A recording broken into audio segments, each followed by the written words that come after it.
Si Anthony Davis expected na hindi maglalaro ngayong season dahil sa groin at hand injury. Binabalak di umano ni AD na paghandaan na lang ang next season na ang tagal pa nun para siyang nagkaroon ng ACL injury, nasa 9 months. Tapos pagbalik niya, magkakaroon ulit ng panibagong injury. Ang balik dapat ni AD ay mid-March or first week ng February based sa kanyang timeline. Yung groin injury naman kasi niya gumagaling talaga kaso bumabalik lang. Ang Wizards 10 games away bago mahabol ang number 10 sa standing. Hindi rin talaga best option kay AD na bumalik dahil ang pinaka best option ni AD magpagaling ng injury tapos pumunta ng free agency at dun humingi ng trade para mapunta si AD sa isang contender na team. Ang balik pa ni Trae Young based sa report ay after All-Star break. Hindi rin best time na maghabol ang Wizards para sa standing. Ang pinaka best option pang gawin ng Wizards, protektahan ang kanilang first round pick. Kailangan kasi nilang hindi bumaba ng number 8 pagdating ng draft dahil pwedeng ma-swap yun papuntang Phoenix Suns. Pwede nilang habulin dun magpatalo para makakuha pa rin ng mas mataas na rank sa draft. Si Trae Young willing magstay sa Wizards kasi contract yung hinahabol niya, hindi naman championship. Lagi na nga siyang nai-snub sa mga award at selection. Nasabi pa nga ni Chandler Parsons, hindi na rin naman makakain yung singsing at hindi rin naman maaalala yung ibang player na nag-champion kapag nag-retire. Si Anthony Davis naman, bukod sa magpapagaling, may chance din kasi siyang makakuha ng extension. Pero base kay AD, gusto niya munang malaman kung ano bang balak or plano ng Wizards bago siya mag-commit. Hesitant talaga si Anthony Davis na mag-join sa Wizards. Kaya mas pipiliin na lang niyang maupo sa season at hindi ma-injured. Frustrated kasi si AD na nasa Wizards siya napunta kaysa Golden State or Atlanta Hawks. Yun kasi yung dalawang teams na preferred niyang puntahan. At least yung Golden State kahit laging nasa number 8 may chance makapag-playoffs. Hindi rin kasi alam ng agent ni AD na itinrade siya sa Wizards prior doon sa transaction.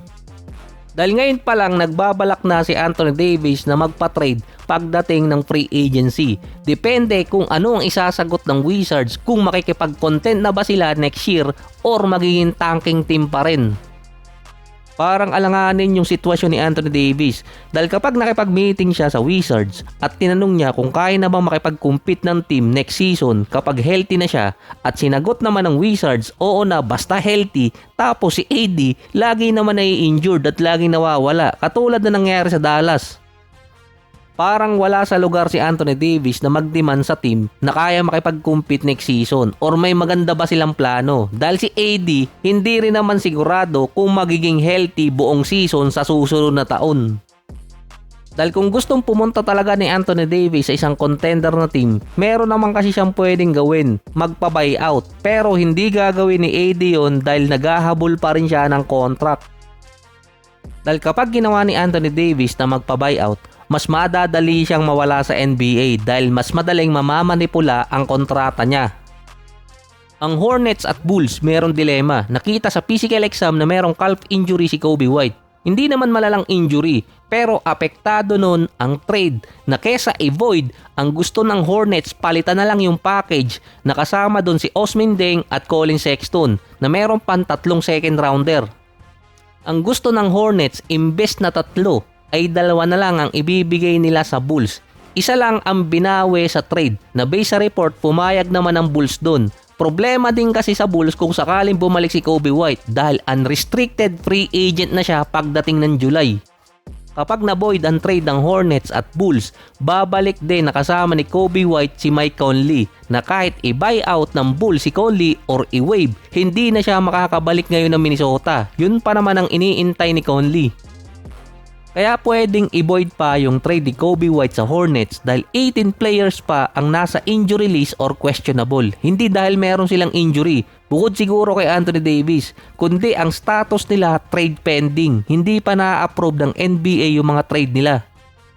Mas naunang na-trade si Harden before deadline. Pero hanggang ngayon, hindi pa rin na-approve ng liga yung trade niya papuntang Cavaliers. Expected kasi makakalaro si Harden versus Sacramento. Kaso iniintay pa rin ng Cavs na ma-approve yung trade. Ganon din ang senaryo kay Garland na meron din namang injury at kay Benedict Mathurin. Iniintay lang ng liga na ma-approve yung mga trades nila.